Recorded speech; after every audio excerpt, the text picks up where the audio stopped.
The snowstorm outside the base raged like a living creature, clawing at the walls of the habitat. Inside, a group of human scientists and engineers huddled around a table cluttered with blueprints, electronic parts, and half-empty mugs of nutrient broth. The room was dim, lit only by a single overhead light and the occasional flicker of the power supply, another casualty of Frigoria's merciless cold. Dr. Emily Santos stood at the head of the table, her gloved hands pressed firmly against its icy surface. Her team watched her with a mix of skepticism and exhaustion. The weight of survival was etched onto every face. "We need to act fast," Emily began, her voice steady despite the rising tension in the room. "Our supplies won't last another week, and the resupply mission is delayed. If we don't find a way to make use of what's beneath this ice, we're finished." The ice. It was both the problem and the promise of salvation. Frigoria was an ice-covered planet with a liquid ocean buried miles below its frozen crust. Beneath that ocean was rumored to be an abundance of alien marine life, but the Galactic Council had been blunt in their assessment: human technology is ineffective in such conditions. The tools will fail before they can even scratch the surface. "Maybe they're right," muttered David Chang, the team's biologist, as he adjusted the scarf around his neck. "The drills keep freezing up. The seals break. The batteries die. This planet doesn't want us here." Emily shot him a sharp look. "It's not about what this planet wants, David. It's about what we're willing to do to survive." A map of the area appeared on the holoscreen behind her. A red marker blinked where the team had already set up their temporary base. Around it stretched miles of barren, frozen terrain. "I've been reviewing the Council's reports," Emily said, tapping on her tablet. "They dismissed our tech without even trying to adapt it. Their standard tools are optimized for their environments, not ours. But that doesn't mean we can't innovate." "What do you have in mind?" asked Kara Vasquez, the team's mechanic. Her grease-streaked hands rested on the edge of the table, and her eyes gleamed with curiosity. "We retrofit the drills," Emily said confidently. "The Council tech we were allowed to use for repairs has a thermal modulation system designed for their cryoships. If we can integrate that into our equipment, we might be able to generate enough heat to cut through the ice without damaging the tools." Kara raised an eyebrow. "And if it doesn't work?" Emily's lips curled into a wry smile. "Then we get a very expensive ice sculpture." The room broke into nervous laughter, but the tension lingered. Everyone knew the stakes. Beyond the habitat's thin walls lay a planet that had already claimed other explorers. The Council's warning echoed in their minds: "The ice will resist you."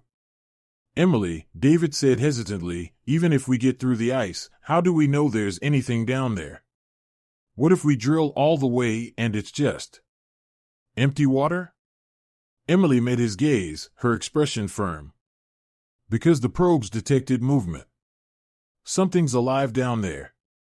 And if there's life, there's a chance."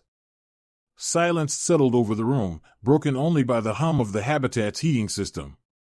The team exchanged uncertain glances. Then, one by one, they nodded. "All right," Kara said, standing up. "Let's retrofit some drills." The following morning, the storm had calmed, leaving a jagged frost over the base's exterior. Emily and Kara worked tirelessly in the equipment bay, dismantling the thermal modulator from an alien repair module and integrating it into the human-made drills. Sparks flew as Kara welded the parts together, her movements precise and deliberate. Emily monitored the process, recalibrating the system to handle the unpredictable power surges caused by Frigoria's magnetic field. By nightfall, the new drill stood ready, a clunky, mismatched fusion of human and alien technology. It hummed faintly, the thermal core glowing a soft orange. "Think it'll work?" Kara asked, wiping her brow. Emily stared at the drill, her jaw set. "It has to." As the team prepared for their first attempt the next day, Emily couldn't help but glance out the frost-covered window. Beyond the glass, Frigoria's icy expanse stretched endlessly into the darkness, a silent challenge from a planet that seemed determined to crush them. She clenched her fists. "Let's see what you're hiding," she whispered. The first rays of Frigoria's pale sun stretched weakly over the endless, glistening ice fields as Emily's team loaded the retrofitted drill onto their sled. The cold bit at every inch of exposed skin, even through their thermal suits, as they double-checked their gear and prepared for the day's trial. Emily adjusted her visor and surveyed the horizon. The previous day's storm had left the terrain jagged and uneven. Moving the equipment to their test site would be an ordeal in itself, but the team had no other option. The test site, designated Bohr Zone Alpha, was marked on their holomaps as an area with thinner ice a mere 2 miles thick. "Let's move out," Emily called, her voice muffled by her helmet. The team responded with a series of nods and affirmative gestures, and the sled roared to life. The hoversled cut through the icy terrain, its anti-grav engines humming softly. Emily rode at the front, her hand steady on the controls as she guided the team toward the test site. The bitter cold crept into the cabin despite its heaters, a reminder of the planet's relentless hostility. Behind her, Kara and David worked to secure the drill, ensuring it stayed in place over the bumpy ride. "Still think this is going to work?" David asked, his voice crackling over the comms. "It'll work," Kara replied firmly, tightening a strap. "Emily's got a habit of making the impossible possible." David chuckled dryly. "Let's hope the ice doesn't have a habit of proving her wrong." As they approached the test site, the sled slowed, and the team stepped out into the open. The ice beneath them was smooth, shimmering faintly in the morning light. A few jagged cracks ran through the surface, giving the illusion of fragility, but the team knew better. Frigoria's ice wasn't ordinary, it was denser and more compact than anything found on Earth. Emily glanced at her tablet, confirming the coordinates. "This is it. Let's set up." The drill stood tall against the icy wasteland, its orange thermal core glowing like a beacon of defiance. Emily and Kara worked quickly, anchoring it securely to the ice while David monitored the weather and magnetic interference. The drill hummed to life, its newly integrated thermal modulator kicking in with a low whir. Emily stepped back, giving Kara a thumbs up. "Thermal output stable," Kara reported, her voice calm but tinged with anticipation. "We're ready." "Start the bore," Emily said. Kara pressed a button, and the drill's tip began to glow a fierce red. It descended slowly, meeting the ice with a hiss and a burst of steam. The team watched as the drill pushed downward, melting its way into the surface. For the first few minutes, everything seemed to be working. The drill melted through the ice at a steady pace, its core maintaining a consistent temperature. But then the ice started to fight back. A deep rumble reverberated through the ground, sending vibrations up the drill and into the team's boots. Emily froze, her heart pounding. "What was that?" David asked, his hand tightening around his scanner. "The ice is contracting," Kara explained, her voice strained. "It's reacting to the heat. We expected this, but not this soon." "Can the drill handle it?" Emily asked. Kara hesitated. "Only one way to find out." The drill continued its descent, but the ice seemed determined to resist. Cracks formed around the borehole, radiating outward like jagged lightning bolts. Steam hissed and swirled into the air, creating an eerie mist around the site. "Thermal output's dropping," Kara said, her hands flying over the control panel. The modulator's struggling to keep up. "Boost it," Emily ordered. "That might overload the system." "Do it anyway. We can't stop now." Kara nodded and cranked the thermal modulator to its maximum setting. The drill roared, its core glowing brighter as it fought to maintain its progress. The ice around it began to groan and splinter, but the drill pushed on. Minutes stretched into hours. The team's breath fogged their visors as they stood in tense silence, watching the drill's progress. Then, suddenly, the ground beneath them shuddered violently. "Drills through!" Kara shouted, her voice a mix of triumph and relief. A rush of water shot up from the borehole, freezing almost instantly as it hit the frigid air. Emily ran to stabilize the rig, securing the hole to prevent it from freezing shut.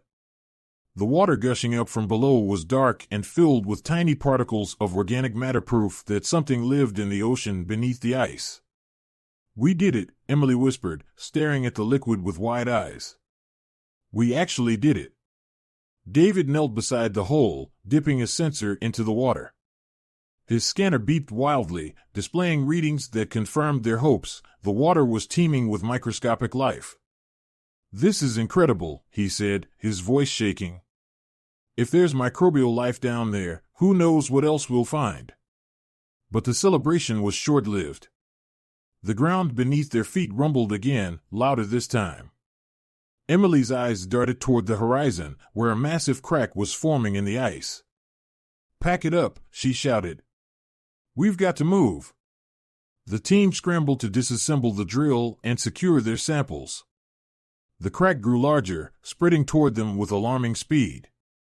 They barely managed to load everything onto the sled before the ground gave way, revealing a chasm of icy water beneath. As they sped away, Emily looked back at the borehole, now surrounded by chaos. Despite the danger, she felt a surge of pride. They had done the impossible. They had broken the ice. The lab inside the habitat was a hive of activity, illuminated by the bluish glow of holoscreens and flickering lights from the freshly retrieved bore samples. The gurgle of water from the sealed tanks filled the room, a sharp contrast to the haunting silence of the ice plains outside. Emily watched intently as David transferred water samples into sterilized containers for analysis.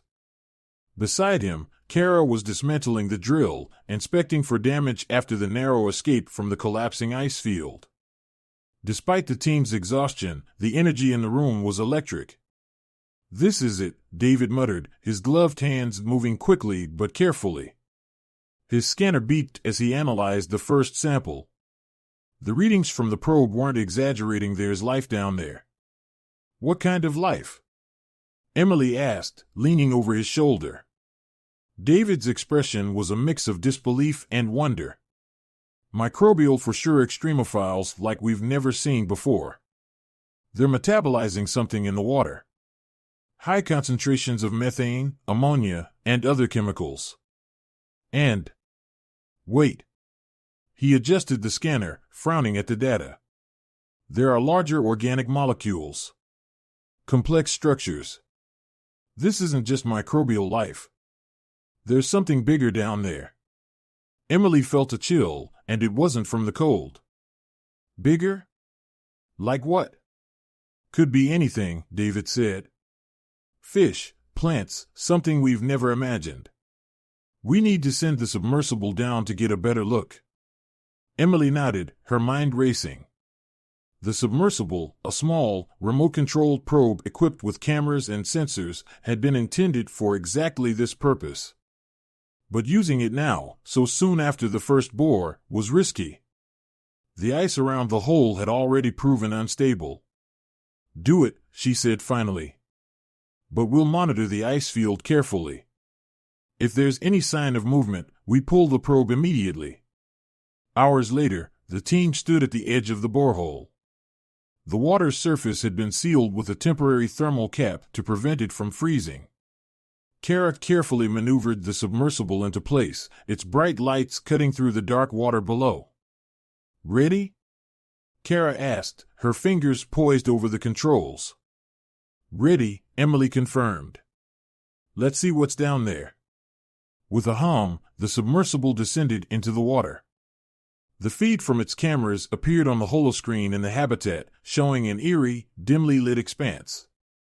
The water was cloudy, filled with organic particles that glittered in the probe's lights like suspended stars. David stared at the screen, his hands trembling with anticipation. "We're descending past the first 100 meters. Temperature is steady. Oxygen levels are low but sufficient for some forms of life. The submersible continued its journey, and suddenly, the feed revealed movement. Small, translucent creatures darted in and out of view, their bodies glowing faintly with bioluminescence. There. Kara pointed at the screen. Look at that. The creatures were like nothing the team had ever seen, elongated forms with frilled appendages, their movements graceful and deliberate.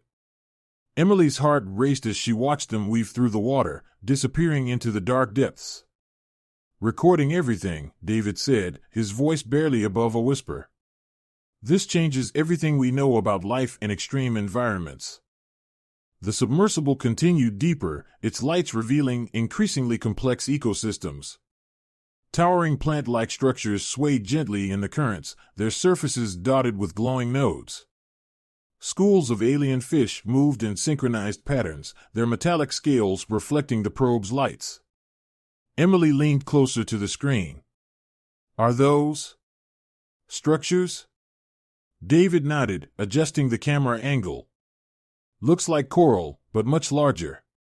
And it's alive. It's metabolizing the chemicals in the water, just like the microbes. This entire ecosystem is built around chemical energy instead of sunlight.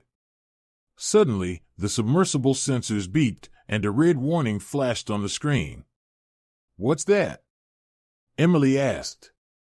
Movement, Kara said, her hands flying over the controls. Something big. The camera swiveled, scanning the water. For a moment, there was nothing but darkness. Then, out of the gloom, a massive shape emerged. It was a creature unlike anything they had imagined, a leviathan of the deep, its body covered in smooth, pale skin that glowed faintly. Long, sinuous fins trailed behind it, and its large, reflective eyes seemed to study the probe. The room fell silent as the team stared at the creature, its sheer size and grace captivating them. It moved slowly, almost lazily, its presence both majestic and unsettling. It's beautiful, David whispered. The Leviathan paused, hovering in the water. Then, with a sudden burst of speed, it swam toward the submersible. Kara's hands flew to the controls, pulling the probe back just in time to avoid a collision. The creature swam past, its wake shaking the probe and stirring up clouds of sediment. That's enough, Emily said, her voice firm. Bring it back. We've seen enough for today. Kara nodded, guiding the submersible back toward the surface. The team watched the feed in stunned silence, their minds struggling to process what they had just witnessed. Back in the lab, the atmosphere was tense but energized. The data from the submersible was being analyzed, revealing more details about the creatures and their environment. Emily stood by the holoscreen, replaying the footage of the Leviathan. This isn't just about survival anymore, she said quietly. This is about discovery. This planet isn't just hostile, it's alive. And we're only scratching the surface. David nodded, his eyes still fixed on the data. If there's this much diversity in one area, imagine what else could be down there. This could be the key to understanding life beyond Earth. But Emily couldn't shake the feeling that they had disturbed something ancient and powerful. The Leviathan's eyes haunted her thoughts, intelligent, curious, and aware. As the team prepared for their next steps, the wind outside began to howl again, signaling another storm.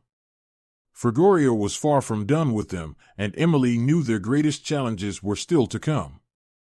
The storm battered the habitat, its icy tendrils clawing at the walls as if the planet itself resented the humans' presence. Inside, Emily stood at the head of the lab table, surrounded by her team. The footage of the Leviathan played on a loop on the holoscreen, its enormous form gliding gracefully through the alien ocean. We've proven it's possible, Emily said, her voice steady despite the weight of what they had achieved. The drill worked. The submersible worked. And we found not just microbial life, but an entire ecosystem. This is the kind of breakthrough that changes everything. David looked up from his data tablet, a wide grin on his face. I've run preliminary analyses on the microbial samples. They're producing compounds we've never seen before, potential pharmaceuticals, biofuels, who knows? If we can study them further, the applications could be endless. Kara leaned back in her chair, arms crossed. That's assuming we can keep the site stable long enough to conduct more dives. The ice isn't exactly cooperating. Emily nodded. That's our next challenge. The borehole is already unstable, and if the ice keeps shifting, we'll lose access to the ocean entirely. We need to reinforce it and fast. But before they could finalize their plans, the habitat's comm system crackled to life. A stern voice spoke, its tone unmistakably alien. This is Counselor Thalvar of the Galactic Council. Human team, prepare for immediate contact. Emily exchanged a glance with her team, her stomach nodding. Counselor Thalvar was a representative of the Tarshan species, one of the most advanced and respected members of the Galactic Council. His sudden arrival could mean only one thing: the Council had been monitoring their progress, and they wanted answers. Minutes later, the team gathered in the habitat's main hall as a hologram of Counselor Thalvar materialized before them. The Tarshan stood tall and imposing, his translucent blue skin shimmering faintly in the projection's light. His luminous eyes regarded the humans with a mixture of curiosity and skepticism. Dr. Emily Santos, he said, his voice echoing. You and your team have accomplished what the Council deemed impossible. You have drilled through Frigoria's ice and accessed its ocean, despite our warnings that human tools would fail. Explain. Emily took a deep breath. Counselor Thalvar, the tools did fail until we adapted them. By integrating Tarshan thermal modulation technology into our drills, we were able to create a hybrid system that could withstand the extreme conditions. It wasn't easy, but it worked. The counselor tilted his head, his eyes narrowing slightly. And what of the life you found? What have you learned? Emily gestured to the holoscreen, where footage of the Leviathan played once more. We've discovered a thriving ecosystem beneath the ice. Microbial life, bioluminescent fish, massive coral-like structures, and this what we're calling a Leviathan. It's unlike anything we've encountered before. Thalvar's gaze lingered on the image of the Leviathan. You have done more than survive, Dr. Santos. You have uncovered life forms that challenge the Council's understanding of ice worlds. This is significant.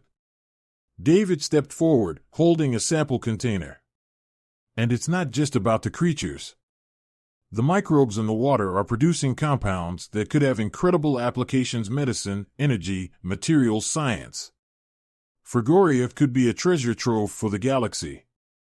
Thalvar nodded slowly, his expression unreadable. Your efforts have proven the potential of human ingenuity. However, your actions have also disturbed the balance of this planet. The ice fields are destabilizing, and the creatures you have encountered may react unpredictably to further incursions. Emily frowned. We understand the risks, Counselor, but we believe the potential rewards outweigh them. We've proven that humans can adapt, innovate, and contribute to the galaxy's understanding of extreme environments. Thalvar raised a hand, silencing her. Your achievements are commendable, but the Council must deliberate on the matter. Until then, all drilling and exploration must cease.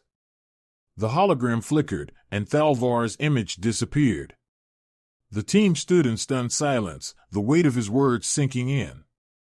The next day, the team gathered in the habitat's common area, trying to process the Council's decision.